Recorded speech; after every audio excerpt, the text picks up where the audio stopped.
Yes, Senator Becca, Brown. I just have a quick question.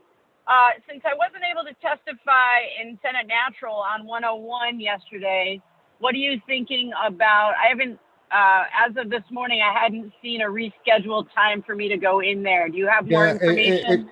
it should be very elegant. You're scheduled for 10 o'clock. Okay. Well, I talked to Senator Bray.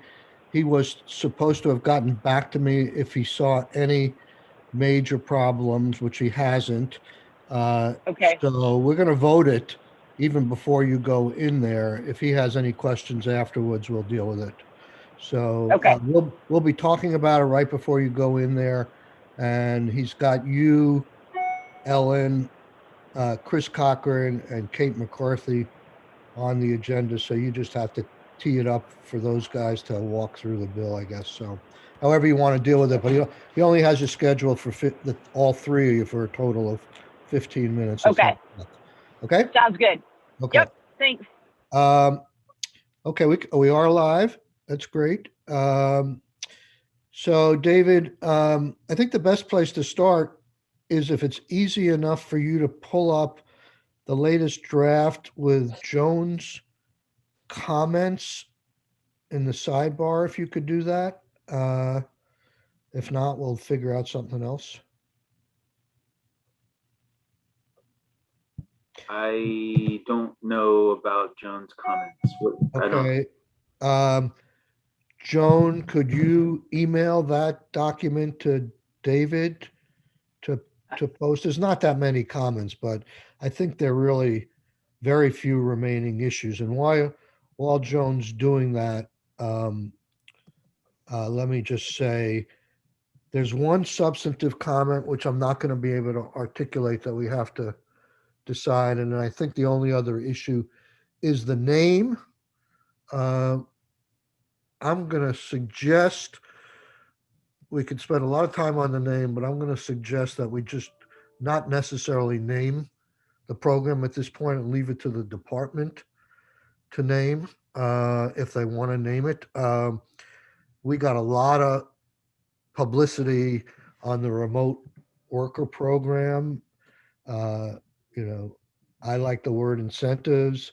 You know, I think we're the only state in the country that still has a statewide program like this. So I think it's important that it have a catchy name, but I don't think we need to spend a lot of committee time on that. If you know, as they go forward in their publicizing of this program, if they want to come back to us, get our thoughts, um, uh, we can leave it like that. Mr. Chair, I think the working title at the moment seems to be, at least I think I saw in the last draft, the Vermont relocation workers. What did we call it? Vermont Relocating Employee Incentive Program. It's a mouthful, but I think that's better than new. I think that's good because it's both are relocating, remote and relocation. Okay. I agree with you. Let's let the department and the brilliant marketing brains there figure it out. Yeah, I do. I mean, because I think we all have some different feelings.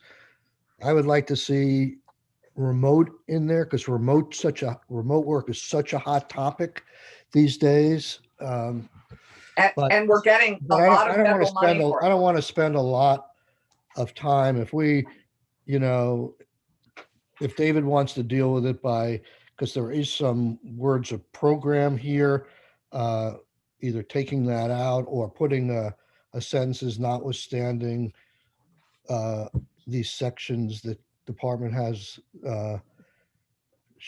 may rename the program for marketing purposes or something like that. I just let them deal with it. Keisha, how do you feel about that? Keisha there? I think that, yep, I'm fine with that. Okay. We don't, it's a short committee. It's hard to workshop it. So we may be able to get finished with this quickly and then we can ask David to do any quick tweaks on it to make that happen. Are you okay with that, Senator Brock? Well, provided we can allow the department to devise a working title for each program for marketing purposes or words to that effect, that would be satisfactory. I think this program and the similarity in names is both confusing and is a mouthful. And I think from a marketing standpoint, I'm happy to leave it to the department to figure it out. Okay.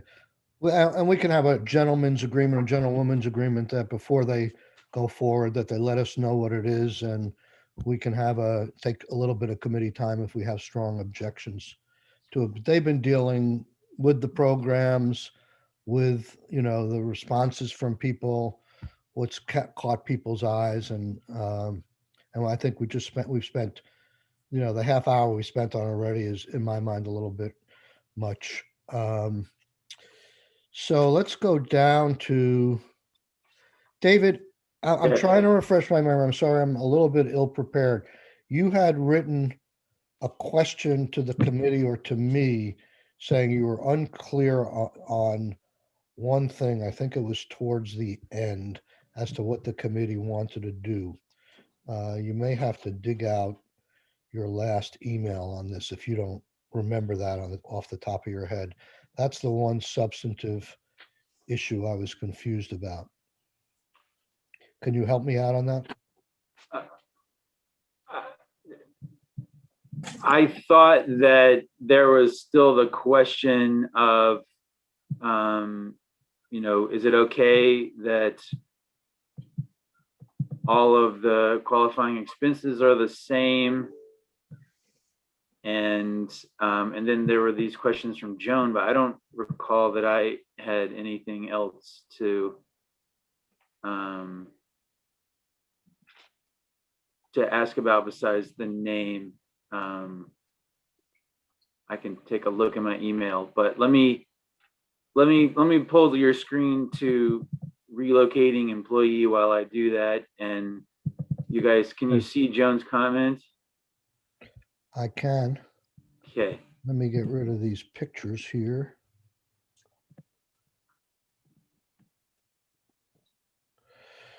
Yeah, I think the first Joan comment I think we've discussed and resolved to leave in that form. Niece resident resigns. Oh yeah, I think it has to do with somebody who, when we have a relocated worker coming into the state for the $7,500 versus the $5,000, it's dictated, I think, by the relocated worker's place of employment as to which grant they qualify. I'm not sure about that, but what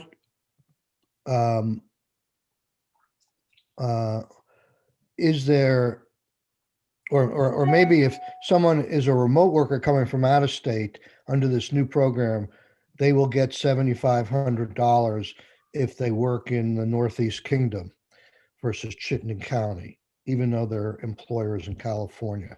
I think that's pretty clear. That's the only choice. The question is, what governs in terms of, I think this was your question, David, what governs in case the 7,500 or the 5,000 if someone comes and moves to Vermont and works for a Vermont employer? Is it the place of employment, which I think it should be, or is it the place of where they live? And it doesn't make a difference if they're working remotely for that Vermont employer. That's what I thought you were looking for some clarification on, David.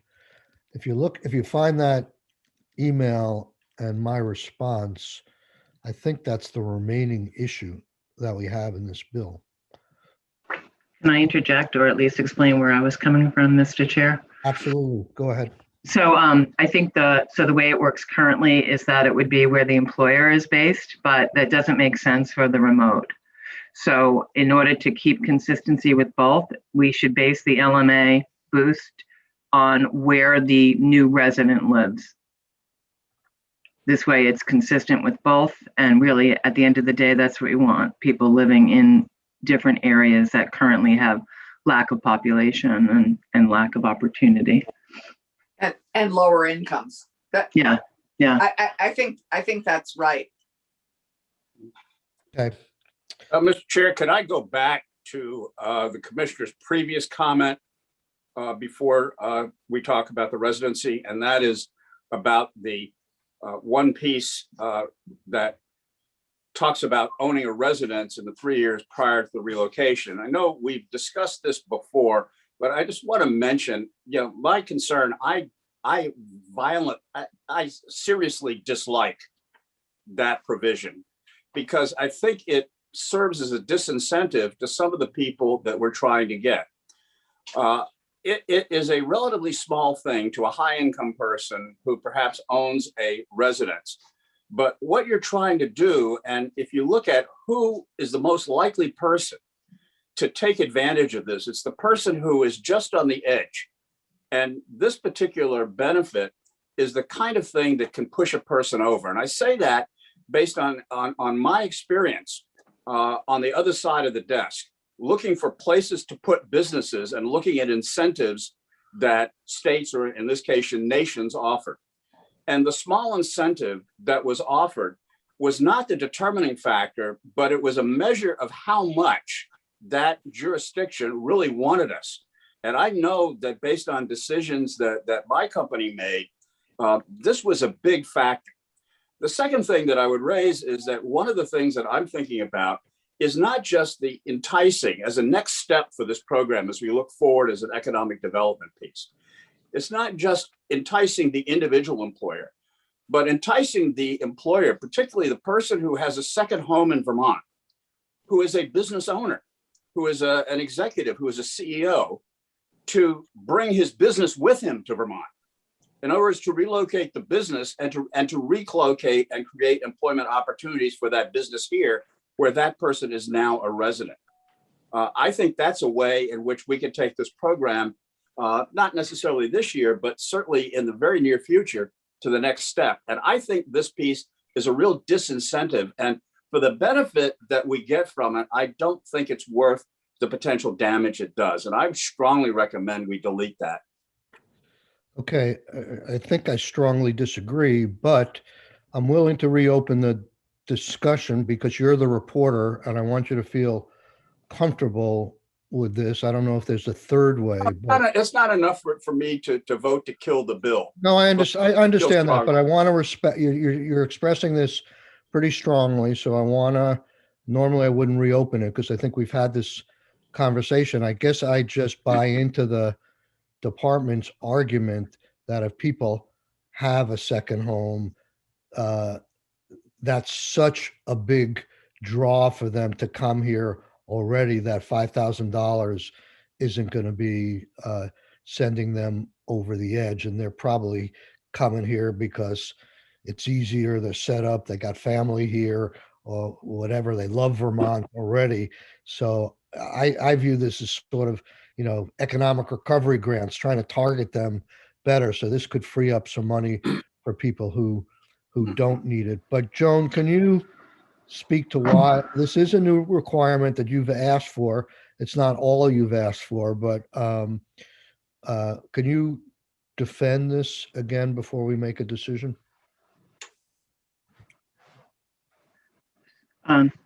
If I could interject here. I don't know that you need to see the word. Okay. Just that you were trying to say people who had second homes here shouldn't really qualify as easily. Yeah, I mean, if you view this as a reimbursement program, which is what it really is, it's a reimbursement. And typically the largest expense is moving house. And if they already have a second home here, the thought was, why are we paying for that? They already are set, they're kind of set up. So we thought it was extraneous, that we don't need to pay people who already have a second home. Senator Brock's point is a good point, though. The second homeowners are a treasure trove of possible people to not only relocate themselves, but their businesses. The question is whether or not this particular reimbursement program is appropriate for them. It could be something else. It could be, let's tap into this group to figure out why they wouldn't move their business here. I think more and more economic development programs will evolve to the distributed workforce model, which is less about moving bricks and mortar here to the state and more about have your workforce here. Let's make our communities and everything really, really welcoming. And again, a reimbursement program, the biggest expense in moving is moving your house. So if they're already here, I just feels like that's an extraneous use of taxpayer funds. That was our view. Do you have any metrics in the two programs of how many people had second homes? Yeah, it's a hard thing to determine because we didn't do a whole massive check, but what would happen is there'd be some applicants, and it's definitely the smaller amount. This is not a large problem, we just didn't want to continue. There were people who didn't have moving expenses, so we were immediately struck by that, like, why not? And generally, they were the ones who submitted things like hardware and software, and we weren't in a position to deny those claims. So, without an express kind of prohibition on if you already live here part-time that you wouldn't be eligible, we would have folks attest to it, and then we would just do a check if we could check. The thing I objected to in the way the language read now was that somebody returning to Vermont would be disqualified, and I'm not sure that's the right approach, just from the mere ownership of property, separate and distinct from whether or not you're a part-time resident. So would you say that the percentage of the program that's being impacted by this policy is less than 5%? Yeah, probably. I mean, Kristen will have the numbers, but yeah. Okay. Yeah, I mean, it's not a large problem. Again, it's just because there's limited funds. I'd be willing to either do something here and sunset it, or ask or take it out and have the department monitor the situation and report back to us in a year as to their recommendation whether this is truly needed. I mean, I don't want to wait. This is not a huge deal. If it's less than 5% of the program, it's not an insignificant deal, but I mean, I think it's one of those things where we can get some more information before we formalize it into a policy. May I just interject, Mr. Chair? So in my neck of the woods, anecdotally, it was several second homeowners who used it. And I think went to go to one of Randy's concerns is perception. And I'm sorry, but perception, I think, matters here a little bit. Second homeowners, it's a luxury to have a second home. These are people who are financially well off. These are people who want, who are in many cases paying more than that in property tax every year. I just think to use taxpayer money, yes, we want people moving here, but this is also supposed to be an added boost and incentive for people who for whom this money makes a difference. And I would argue that people who already own a home here, that's not necessarily the case. And I think the perception is it's giving a lot of wealthy people another boost, and it isn't necessarily targeted to the crowd who are really coming here and bringing everything, everything from afar, their lives here to Vermont. So I would say that perception for here matters a little bit, I think. May I respond to that, Mr. Chair? Yes. I agree with Senator Clarkson that perception is important, but so is reality. The reality is that that person who is relatively wealthy is the ideal candidate to bring to Vermont for a variety of reasons, not the least of which, this is a program, the only program that I know of that actually produces a return on investment in the first year of operation. And the higher the income of the person that we bring to Vermont, the greater the amount of tax revenue that we bring to Vermont, and that lowers the taxes for everybody else. So this is something that, based on that income, we have a net benefit. We have a net benefit to every taxpayer as a result. For the person who owns a second home who is not moving, which is perhaps one of the big perception concerns, that we're paying somebody to not move things because they're already here. The department's experience already demonstrates that that's not the case, because they have people who are participating in the program who are not getting moving expenses because they're not moving. Those are expenses that have to be documented. They're not moving at least their entire household, but they may be moving enough to be able to do the job from here. And by that, I mean the issue of internet and those kinds of things, the installation of an underground conduit if necessary. Those kinds of things are real expenses, and anything we can do to push those people over the edge to become Vermont residents, I think, is an investment that pays off. I agree. And I think maybe to go to the chair's compromise, it would be great to sunset this provision and ask the department to track this data. I mean, track, whether they are have had full-time, just to see, because I think it's important data that we should know going forward as we continue to invest. That's something I think we can do, but I think we also, though, need to be mindful that I would strongly recommend that the department place a great emphasis on identifying second home owners for this program, and actually increase the marketing in order to get those people here quickly, because that's a way that we can close on this program quickly and add to our tax revenues. So if we do that, that will distort the perception of the study. So long as we recognize that and allow for it, that's fine. Okay, so what I'm hearing is a sunset with a study or a report back. I'm fine with that.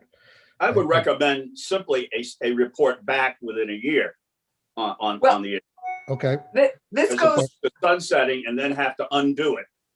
right. I guess this goes to the point of the data collection as we go forward. So here we have new residents. It's a prime opportunity for us to collect some data on them. Joan is already collecting data on them as they come in, but I think we just want to collect that data and review it. And I think we want to know what the income levels are that they're coming in at. We want to know if they previously had a tie to Vermont. They may just have vacationed here, or they may own a home here, or they may just be coming because of the job and the opportunity and our quality of life. I think that the department, it's a rich opportunity for us to actually collect some data on these people that are coming to Vermont. And we've talked about this in the past and how we study this a bit over time, because this is a whole new group of people. And we need to know who they are, what they're earning. To go to Randy's point, what are they contributing? How many kids they have. I mean, Joan has got some of this and they track some of it, but it would be great to expand some of it. So I'm sort of in the middle.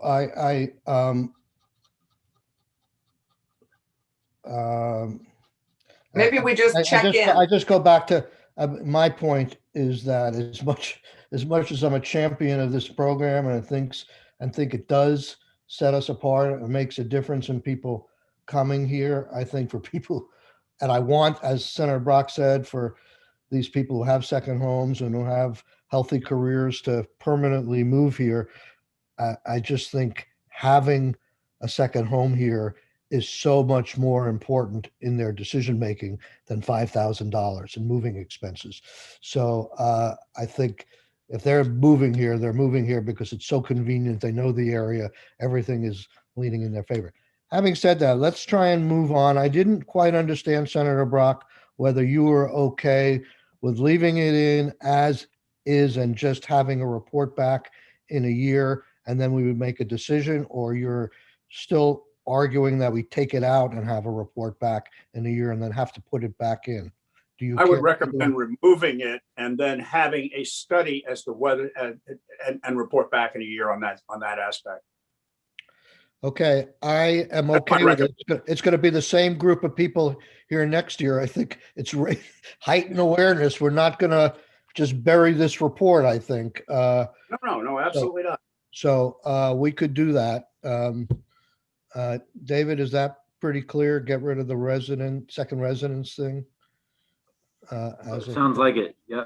So I'll strike that piece and make sure the report. And we're going to come up with some magical language to let the department come back. And Jonah, I would appreciate it before the year's end if you can update us on your thinking in case we really don't like what you're choosing as a name. But go back there and go at it. Can I understand the timing on this? So if this goes through, this is as of July 1st, right? 2022? Right. I'm sorry, 2021? Right. All right. Yes. Okay. And the last thing is Joan suggested, I think this was the issue, where people, for the remote worker, what do they qualify? I don't know that there's any choice. The only choice is if there's a difference between 7,500 and 5,000, the only thing we can tie it to is where they move their remote home to, because they don't have an employer here. Can I jump in here, Mr. Chair? Yeah. Because I think we're conflating the two uses of the LMA provisions. Right. So the standard award is $5,000. The enhanced award is for an employee who moves to one of these LMAs, right? So you should get an enhanced award because you're choosing to move to what is frankly a less wealthy part of the state, right? Okay. So that makes sense from an incentive perspective. Right. The other way that we use LMAs, though, relates to the question of a minimum wage that has to be paid to the employee. Okay. And I, Commissioner has suggested that this be changed so that from where the employer is located to be where the employee moves. And I'm not sure that's consistent with the way all these programs work, because the whole underlying thought of the lower wage threshold for employers located in these LMAs is that, if you have a business up in Essex County, having to pay the same minimum wage to an employee as the employer in Burlington doesn't make any sense. And it's got to be twice that for Boston, right? I mean, so it seems like on this question of what is the minimum wage they have to pay relates to the employer's cost and how much what they're on the hook for, rather than where the employee lives. Okay, so it's coming back to me. I guess you found the emails, and you're right. That is the issue. We have a policy in place for the relocated workers. It doesn't apply to remote workers, but now that we have this distinction in the grant amount that applies to the remote worker as well, we need to understand and make a decision as to what wage base will apply to a remote worker. And I get, if I have this right, and I mean, what else can we apply it to other than where they particularly live? So I see the problem that Joan is raising. For a remote worker, this is probably a moot issue, but for a relocating worker, this could be a problem, right? Because if you're relocating to a place where the average wage is lower, then it's kind of unfair to make somebody pay a higher wage. Well, wait a second. Can I interrupt? Yeah. Isn't the policy, don't we already have a policy in place that the House forced us to go with last year or 2 years ago as to what the wages would be? Why do we need to change that? Well, this problem is born of combining the two different kinds of workers into one pile. Right, but, and I want to get there, but at least as it applies to relocated workers, the policy It's there. is the policy presently for relocated workers that you base the minimum wage based upon where the place of employment is, or Mhm. where the employee lives, It's the place of employment. right? And you're wanting to change that? Yeah, this way it's consistent between remote and between a remote worker and between a Vermont employee. Okay. I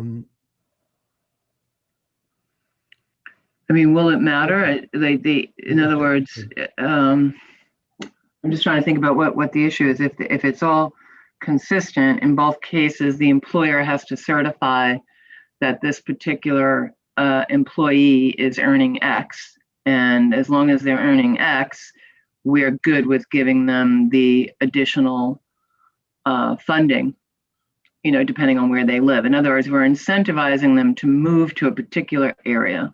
We're paying them more. Right. I'm trying to understand why that's not fair or equitable. Okay, my understanding, and David, correct me if I'm wrong, at least as to relocated workers, the House suggested, and it's consistent with other policies I think we have, where if the business is in a depressed area, that they only have to pay at, I think it was 140% or something. And if they were in Chittenden County or something, the job has to be at 160%. Didn't matter where the person worked. It was trying to tie it to the business operation that they pay a good wage given the relative economic health of the region. My feeling is that that does make sense.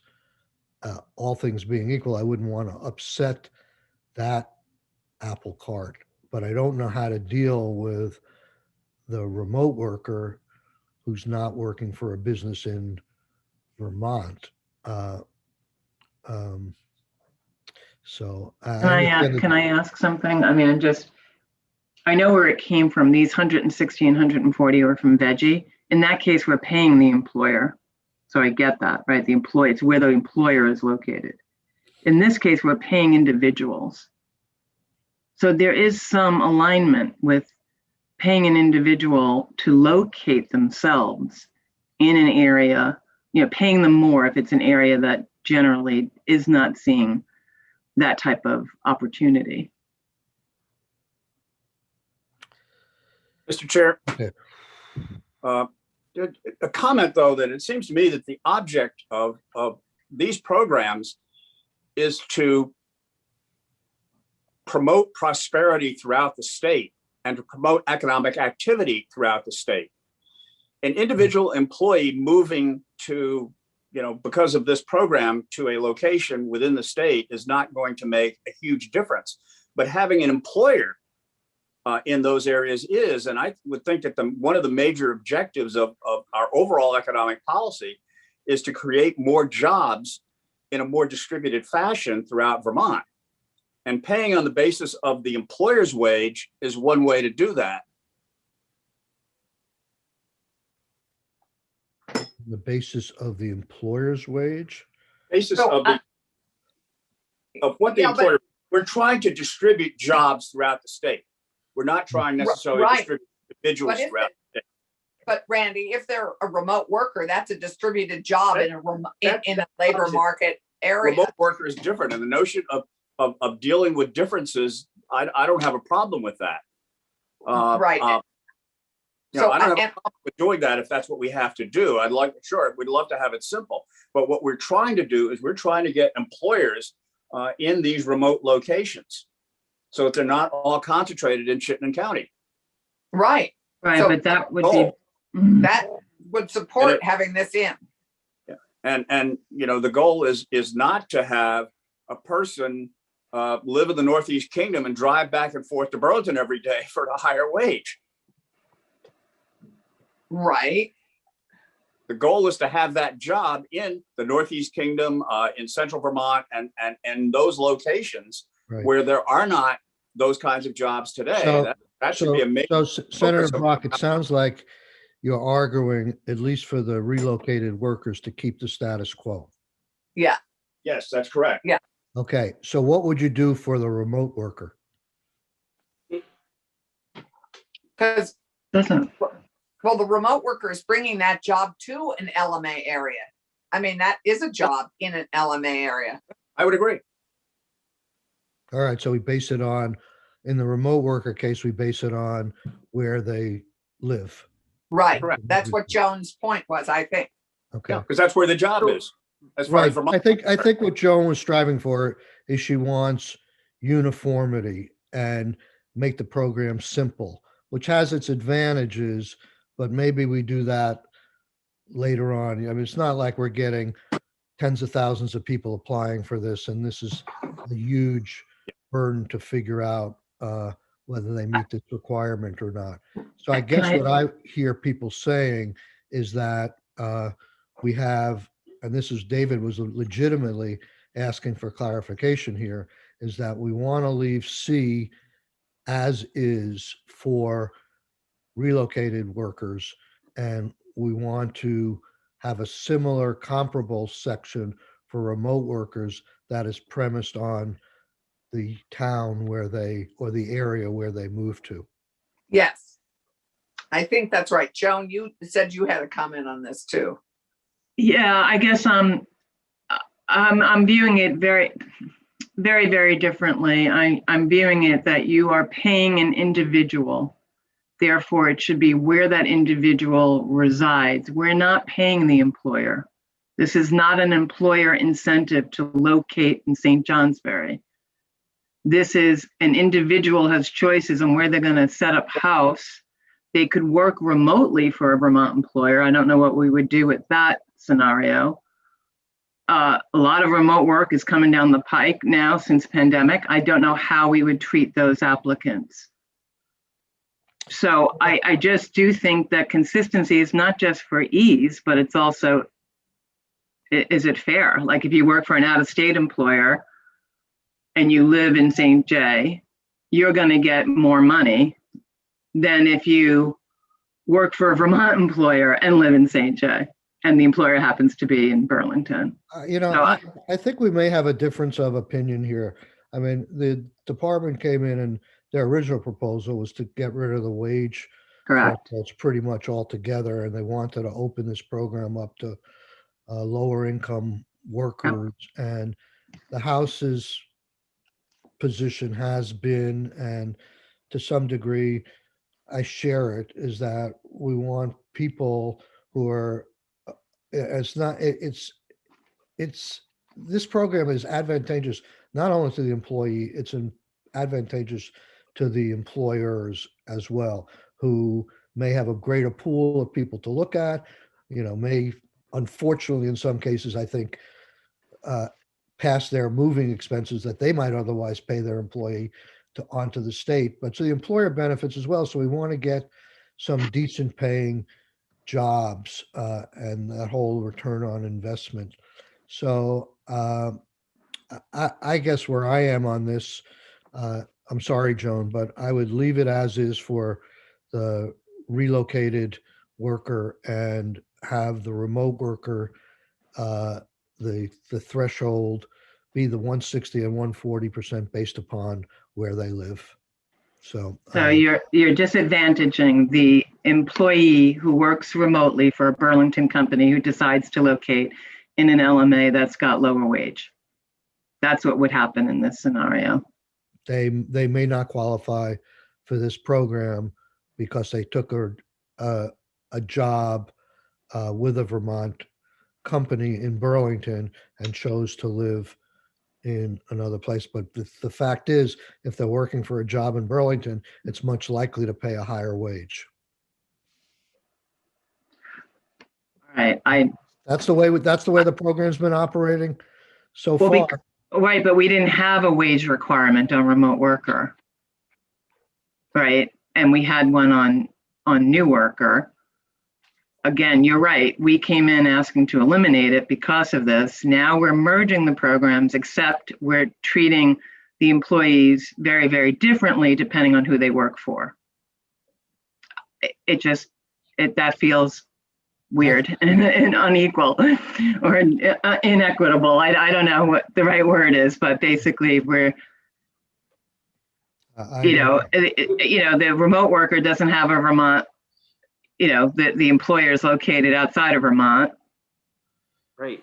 And we're going to base it on their residence. And then we have a Vermont employee who lives in an LMA, which has low wages, and we're going to pay them a lower amount, only be based on the location of their employer, their Vermont employer. And we think that that's fair. I don't know. I guess I do think it makes, I think we have different impressions on this. I think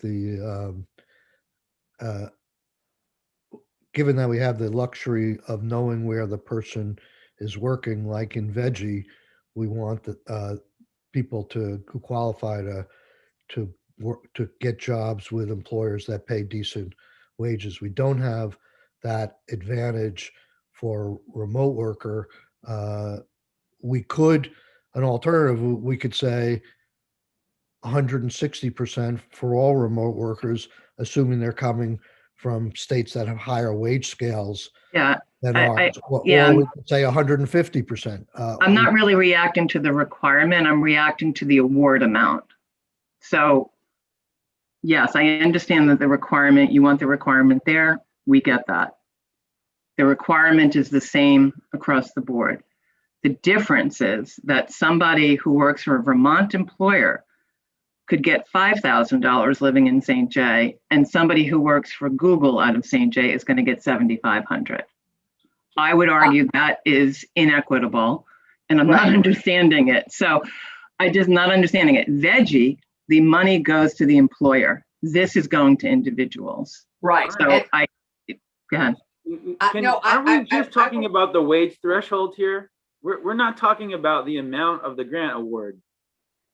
Well, I don't know. I mean, that's what I thought the whole question was what should be the minimum wage? It's not whether we're gonna, I never heard anybody advocating to change the amount of the grants between the 5,000 and 7,500, unless I'm mishearing you. I didn't think we were talking about that at all. I understood this conversation to be limited to what is the minimum wage for the job to qualify. That's fine. I don't think we're disputing it. It was just whether or not it was a resident, where they live. Right. Right. Because if it's not where they live, it's where the employer is. And if the employer is out of state, I don't know how we do that comparison. So, well, I think the challenge is that where they live is important, but also if they live in an LMA area and they are driving to Burlington, it's a double impact on the state. I mean, they are presumably earning more, but also they're contributing to climate change by driving every day. I mean, or maybe being a remote worker. But there has to be a way to solve this, which it just shouldn't be this complicated. I think that the key is that we want people living and working in LMA areas and not driving to an area that is already paying higher wages. We want more wages and higher wages in LMA areas. I think, isn't that the objective? I think it is. And that means that what you're proposing to do is the opposite of that, because if the only result of you lowering the wage threshold for a remote worker is that an out-of-state business can get away with paying less money to the employee. And that Right, doesn't we make don't any want sense. that. Right. So I would get, yeah, I agree with you. For a remote worker, I think that's not useful. So, But I will go back to why we have it. And we have it because Joan, I believe in one of Joan's testimonies, Joan talked about a certain number of jobs. I mean, lots of jobs needed for cashiers and so, you know, some jobs that were not high paying jobs. Isn't that correct, Joan? Isn't that what you Yeah, heard? like childcare workers would not be eligible for this.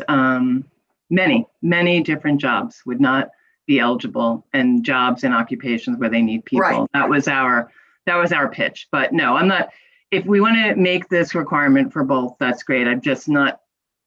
Yeah, it does have bearing then on the award, and I don't know where that is in You know, this one of the document. things, one of the things that I have in the back of my mind is this is an important bill in codifying a very new program.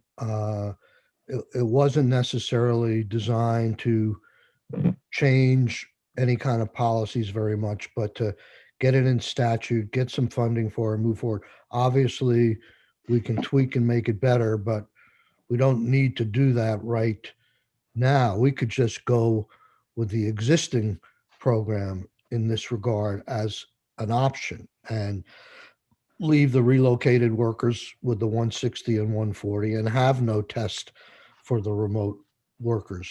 Would that be preferable to you, Joan? If you kept the language that's on the screen, then that would be the exact same consequence, because by definition, this whole wage threshold thing, the difference wouldn't apply to an out-of-state business because they would never qualify for the lower rate because they're not located in Vermont at all. So Right. if you leave it just how it is on the screen, then this really only attaches to the relocating worker and doesn't attach to the remote worker at all. Then. So I guess thank you for that. So I guess I'm asking Joan or the committee if they have a preference to just codify existing practice. I don't think we're going to change the 140, 160 for relocated workers. I don't want to make that fundamental change. We probably can get it through the House, but they made a big issue of that. And I just want to get this codified, at least for the next couple of years. And I don't see a need to make a change. It's not that big of a program. There's not that many applications, yada, yada, yada. But for remote workers right now, there is no 140, 160 test in determining eligibility and determining grant amount. Would you rather leave it that way, or would you like to come up with a test like the relocated workers, or some different amount, one flat amount for them, or just leave it as is for now? I would leave it as is. Was that Joan or? That was Allison. I think I would just. I thought so. I was asking Joan. Oh, sorry. That's okay. I thought you were asking all. No, that's okay. Then I'm going to get to the committee, but I'm trying to get my screen up again because I can't. Yeah, I mean, we could work with it. Again, it just, the out-of-state employer doesn't have, they're not located in a Vermont labor market area, so they don't have that requirement. Like what David is saying, they effectively don't have that requirement. Are we good with that? That's where we are in the present law. If we had a remote worker functioning program right now. So once we put money into this pool, we would have both going.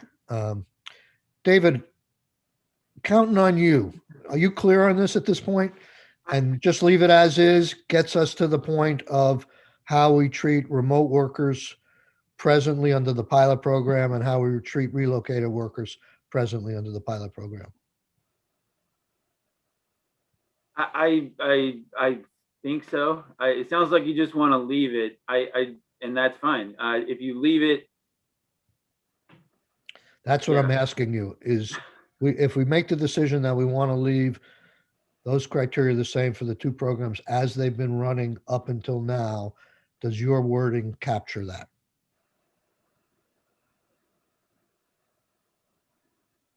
95%. I don't know if the remote worker has to pay 160% of the state minimum right now. I can't remember. No, no, So there's no. that's the one, so that's the thing that Jen was saying. So that's the one change from the status quo, is that because this would apply across the board, all remote workers would have to earn at least 160% of the state minimum wage to qualify. And that is different from the status quo. And Okay, we're so just making an assumption that remote workers are generally paid more, but this would require them to at least have a threshold. Yes. Okay, so that is a change from existing law. Yeah. Right Yes. now there is no income threshold for remote workers. You just get a different, no, I mean, did we get different size grants? No. it's No. just- No. No. They're gonna get different size grants based upon Where they live. where they live Mm. without, I guess the final question here is they will get different size grants based upon where they live. So in order to basically qualify for the program initially, do they have to work at a certain wage level? And it sounds like we have to either pick a wage level, 140, 150, 160, or have no wage level. I would leave it as is with no wage level and just argue the case. We're not trying to make fundamental changes in this program, and this could be part of our report back to see if there are further recommendations once these programs are merged and run for a year or two. Mr. Chair, we have the data on the average wage of the remote workers who come into Vermont already, because Joan has that. Yeah, Right. well, part of our questionnaire, it's a voluntary thing. So not everyone wants to tell us their income, but it's definitely higher. It's definitely higher income individuals moving for remote jobs. Yeah. So it Let me wasn't ask just a the question assumption. regarding the language here, though. If you look at this, if the employer is located in a labor market area in which the average annual and so on, should that read, if the employer is located in a labor market area in Vermont in which the average annual unemployment? Yeah.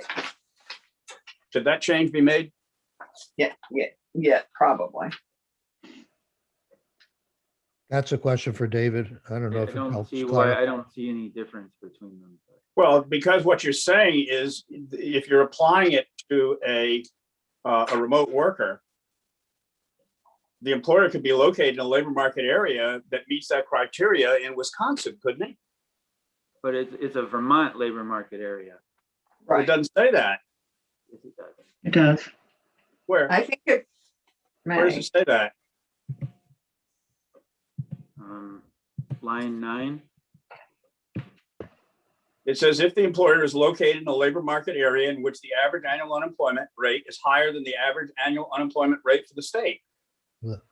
Well, Says- if the employer is located in a labor market area in Wisconsin, in which the average annual unemployment rate is higher than the average annual unemployment rate for the state, meaning Vermont. Are Senator you on Brock, page 4, no. Senator? we may be on different pages, Senator. Maybe we're Brock. on different pages. Maybe I'm My reading. line 9 says Vermont labor market. Okay, what page are you on I'm looking at the underlying bill. Page 4. I'm looking page 4 of 6. It's on the Yes, screen. 4 of 6, line 9. Line 9. I'm looking at, it looks like this was changed in the version. I'm looking at draft 2.1 that I have on my screen on my other computer. That's the difference. It's fine. It's fine. Now looking at what you've got on the tiny letters on the screen, I see Vermont. Sorry about that. Okay, I'm going to call the question on this one. I'm not necessarily hearing a consensus, but I think the choice is for Vermont to subject eligibility for this program, whether the job they are working at has to be, for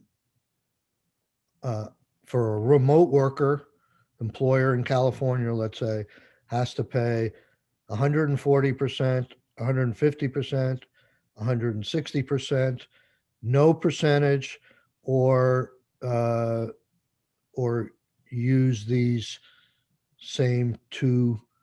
Well, we can't, yeah, we could use these same two standards of 140, 160, depending upon where they live. I would vote to have no wage requirement for the remote worker. That's the way the law reads presently under the pilot project. And I would put some wording in a letter or a study to have that particular issue looked at. For me, it sounds like, according to Joan, that it's really not a problem because virtually everybody's being paid over the 160 now. But it just injects another thing that we have to explain as a change to existing law. That's my opinion. Senator Brock, what's your opinion? Well, the only concern I have is the potential import of remote call center workers who are earning $11 an hour. Now, apparently the department hasn't experienced that yet. Is that a potential concern, Commissioner? That's a possibility, especially now as, more and more workforces will be remote. In my mind, what we don't want to do is we don't want to spend state money to import workers who then become a drain on our public purse. We want to add to what we have in Vermont, not put additional burdens on the taxpayers who are already here. Yeah. I lean towards some threshold, and I would be comfortable with 150 or 160%. Okay, Senator Clarkson. I would agree. Okay. Wondering if I may. Yeah. It sounds really like this is a salary requirement. It doesn't sound like where the employers look, all of that. It's really, in order to qualify for this grant from the state, you need to earn at least X, and that has to be across the board. Does that help? Yes. Yeah. I think that would be easier. Yeah, because that's really what this is. This is a threshold. That's the way it reads now. The problem is we have that for the relocated workers. And I think the majority of the committee wants to keep that. The department doesn't, but we do. So we're going to keep that. The question is, on remote worker, we can't make a distinction between areas of where the job is, because the job is in California. So we have to come up with a salary threshold arbitrarily at 140, 150, 160, or base it on where the person, for those people, based on where the person lives. I'm willing to do the latter. I'm willing to do either. We could come and say 150. It's just, 160, 140. Like you should be earning. I guess I'm convinced by the last two committee members that we should have some threshold, and therefore, I guess the simplest thing might be to say, in this case, it's where the person lives rather than where the business is in Vermont, and leave it the same. It's as close as you're going to get to, most people are going to live close to work. So not all of them, but a lot of them. And so hopefully a large percentage will be living in the same, well, they'll be having a cost of, I'm done. Anyhow, can we do that? Can we agree on that? 140 or 160 based upon where you live Yes, for the remote let's go worker? for it. Okay. Yeah. Okay. David, do you think you have enough to come back to us this morning with a final bill? You're muted.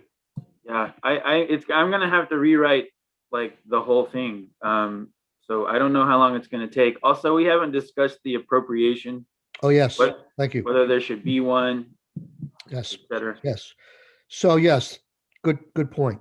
I raised the issue of the BIPOC issue. I know the governor's proposal was $100,000 set aside, and that's within the 500,000 that is ongoing funding for this program, right? Base funding, right?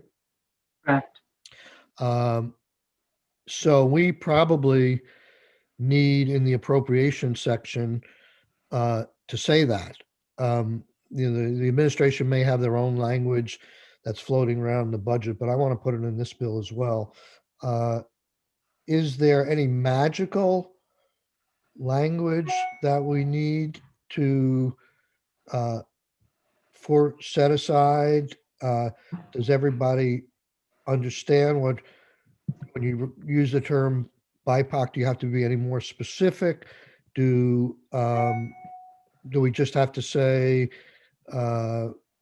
it's set aside, and do we have to say if it's not fully taken up, that it carries forward, or it can be used in a given year for other people? What do we have to do with that? And the other thing I want to suggest and discuss here, I want to put more money into this program than what the governor is recommending. There's a lot of money coming to the state. This is a unique opportunity. $500,000 was not enough to do anywhere near what we had hoped for, the uptake on the remote worker. It hasn't been enough to do what has been done on the relocated worker. So I'm going to suggest that we double that amount, and it's going to go to appropriations. I think by doubling the amount in a psychological sense, I think it improves our chances of at least getting the original amount.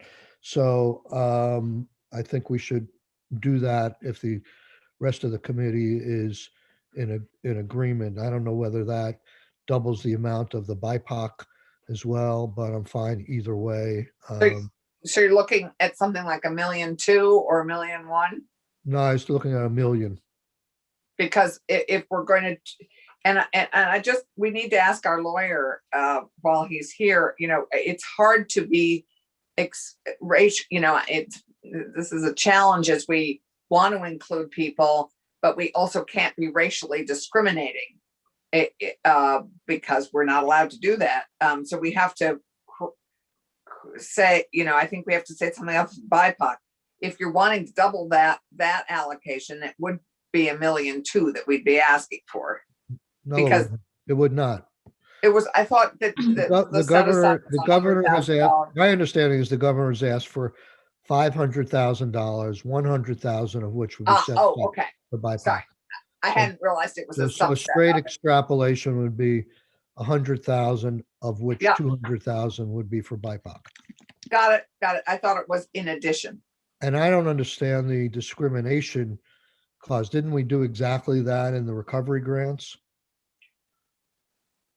I mean, whether you did it doesn't change the constitutional analysis. Thank Okay. you. I'm not trying to be I- flippant. Let me have a couple of questions. First, as far as any sort of programmatic set aside or reservation, whatever you want to call it, the first question is that part of the statutory program? So whatever monies come in, X percentage is reserved for a certain purpose, or is it distinct to this year's appropriation only? That's my first question.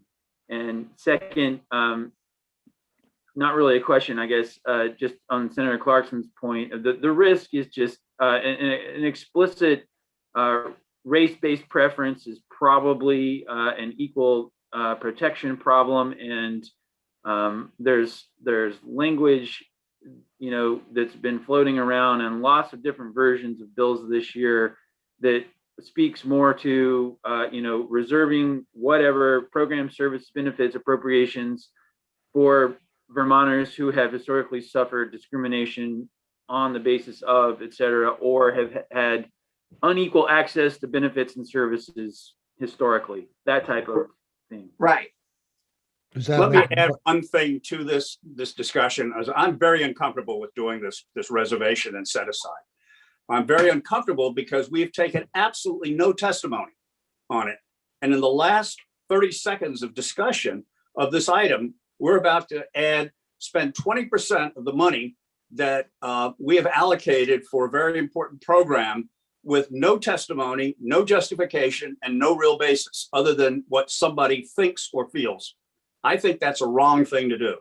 I think also setting aside programs on the basis of race without any other evidence is also, I think, highly problematic. And I would not support the bill with that attached to it.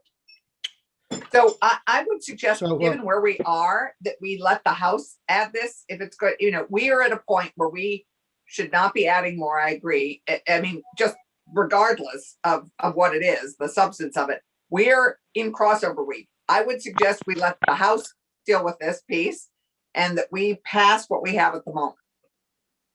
so before I weigh in, I'd like to hear, well, first of all, I'd like to respond to David's comment. What you're suggesting is a way to do that that sort of makes it less subject to constitutional challenge? Well, yeah, because it's not an explicit racial preference. It's Right. Really, it's an applicant by applicant analysis based on the facts of Okay. whatever the agency is going to take into account. But yeah, if you have an expressly race-based preference, then the state has to satisfy a strict scrutiny standard. Right. And, it has to be compelling state interest, narrowly tailored to address the interest based on the record. And, it's a really high burden, as you're well aware, Senator. So Commissioner Goldstein, did you guys have conversations similar to this in the governor's proposal? I think the language that we used was set aside to increase representation from ethnic and racial minority groups. So I don't know if that made it into any proposed legislation. It looks like evidently not.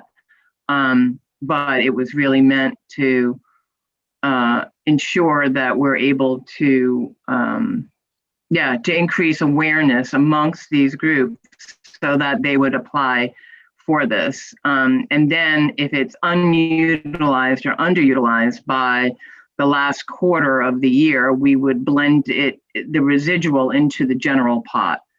So part and parcel of this program would be marketing efforts, right? Like we want to increase veterans and we want to increase contractors and nurses. So part and parcel of this would be we'd need to market and to those groups. So yeah, I don't know. I mean, I'm not a lawyer, so I didn't draft it, but could we, I mean, all the comments are appropriate. I want to hear from Senator Rahm also. I mean, Senator Brock, this was mentioned briefly early on, and it was my fault that the last time we talked about appropriations, I forgot to mention it. And it had been in the governor's budget, and I hear the constitutional argument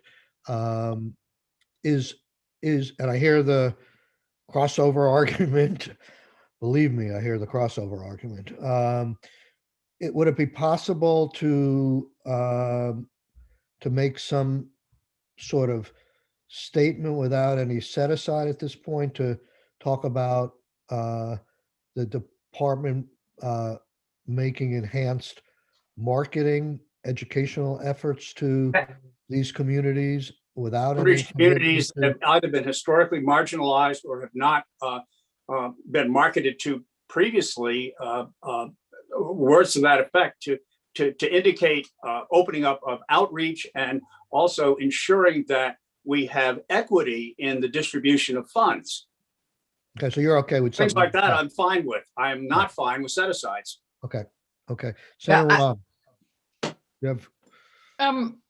Okay, so wanted to sort of address a few different things I heard.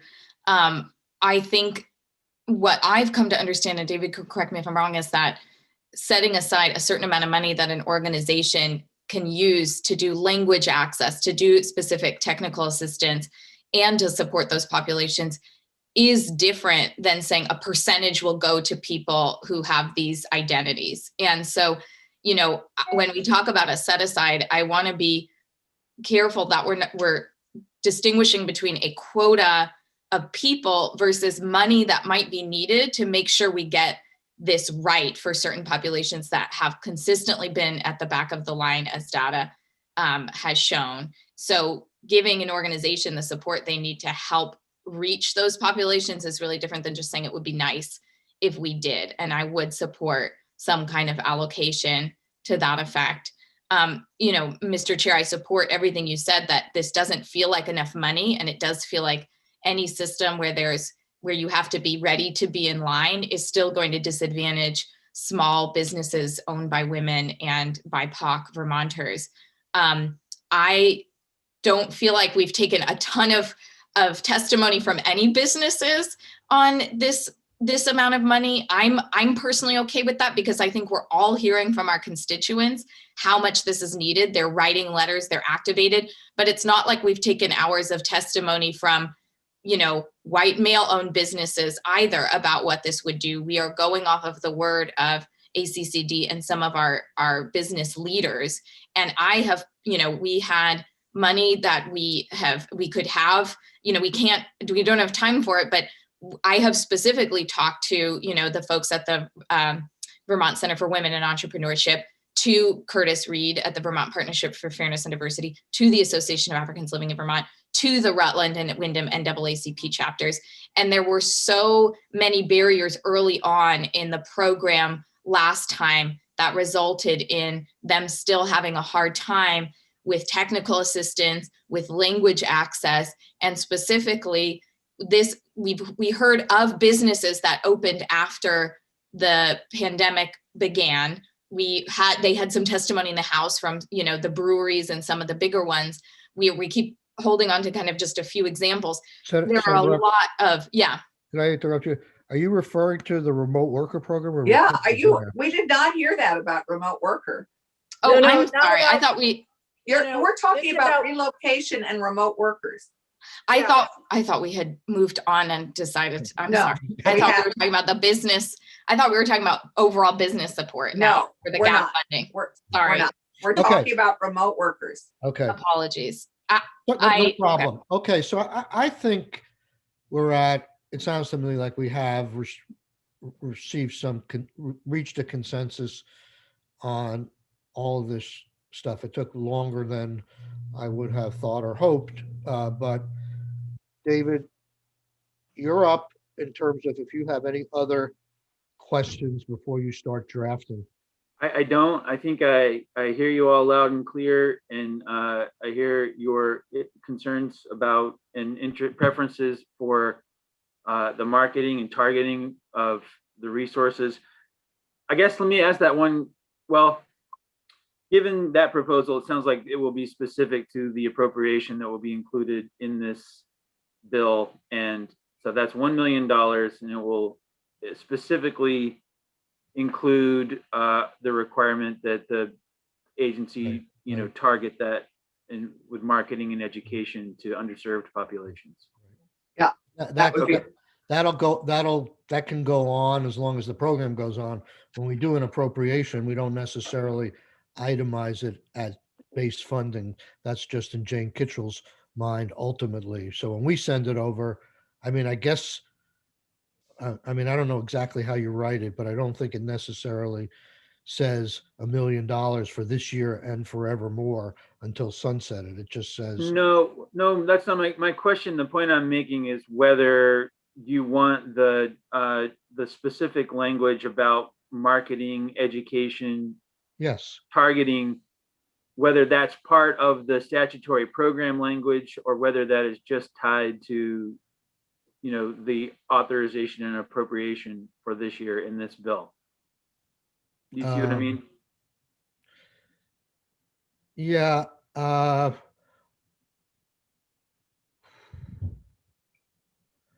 don't know. I mean, I guess I would put it in the appropriation. I mean, I don't think every time, and maybe other people will disagree, and it's a new day or something, but are we going to write in every statutory law forevermore, permanent laws, that there should be increased marketing? We know we need it now, but should it be part of the statute? And should it be policy? I would put it in the appropriations for now, and we can revisit it to the extent we need to, and the House will look at it further. Well, I Yeah. think that we're going to be asking in appropriations and elsewhere, though, and certainly as people look at this program, how much of this money is going to actually go out the door for programs to the individuals, for example, who are relocating, versus how much of it is going to be used for administrative and marketing expense? Okay. Are folks going to be looking for that differentiation? So, Joan, can you get us some estimates on that in writing? Some bills, like the recovery grant bill, had a cap of 5% administrative costs.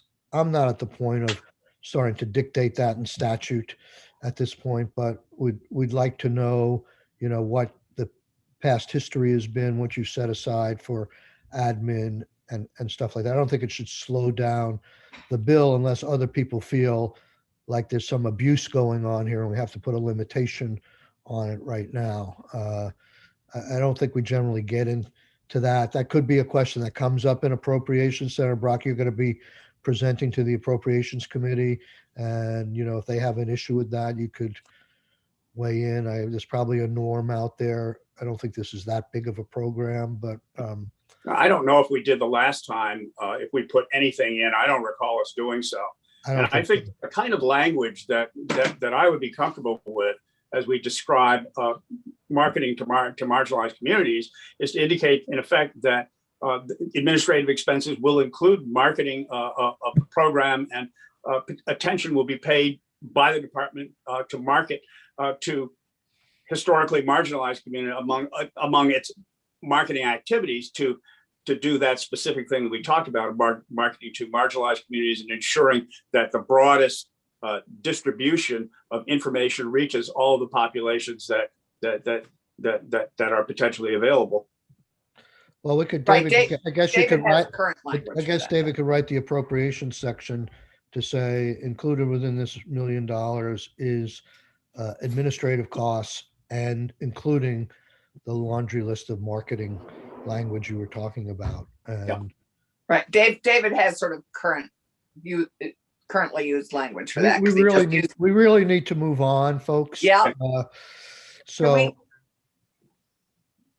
Great. okay. Yes. We're gonna jump right in, just because I want to move this along. I know Becca needs to get. I think you're on at 10. 10 o'clock. Yep, I'm watching the clock. Yeah. Okay. So I just want to hear from Patricia. Thank you, everybody. Thank you, Joan. We'll be back in touch. We probably won't have this bill back to us this morning, but if we do, I'm prepared to turn it in and move it along, vote on it. If not, we'll do it first thing tomorrow morning. Thank Are we you. gonna take a 5-minute walk around? Stir our We blood? will after we hear from Patricia Coppolini. Okay. Just very briefly, Patricia's here on brownfields, Yeah. which we were talking about sending $14 million out the door under the fast track budget bill. I was happy to hear Jane Kitchell says she's in total agreement with that. I just want you to explain what this $14 million is being used for, and whether the agency supports getting it in the next month versus in the middle of the summer. Excuse me, Mr. Chair. Also, I had sent you the planning commission's language too on how it would be dispersed too. So We'll get to that after Okay. the break. I just want to let Patricia go. Right. Welcome, Patricia. Thank you. So Patricia Coppolino with the Sites Management section in DEC. We had planned for the $14 million to be used for what we call BERA projects. They're Brownfields Economic Revitalization Alliance projects. These projects were selected in 2013 and 2015 as priority projects for the state of Vermont to try and help facilitate. And when I use the state, I'm talking specifically about Agency of Natural Resources, Agency of Commerce, and VTrans partnered on this process to try and select these projects. There was a request for projects that was put out both in 2013 and 2015 that had some selection criteria to help us select these projects. We had a review team that consisted of the Public Service Department, Department of Health, Agency of Commerce, Regional Planning Commission, Regional Development Corporation, and Agency of Natural Resources to select these projects that were put up to the secretaries of the three agencies to approve for us to move forward.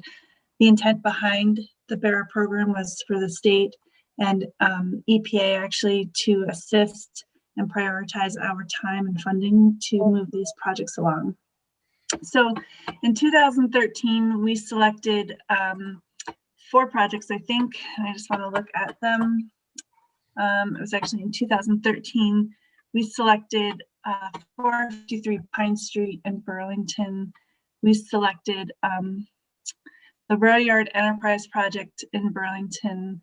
We declined to select the Enterprise Alley in Barrie City, and we selected the Fonda Solo Cup in St. Albans.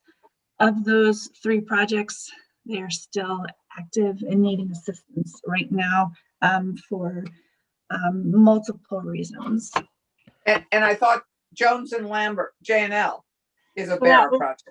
Yep, so that was the next round of projects where we went back out and selected projects.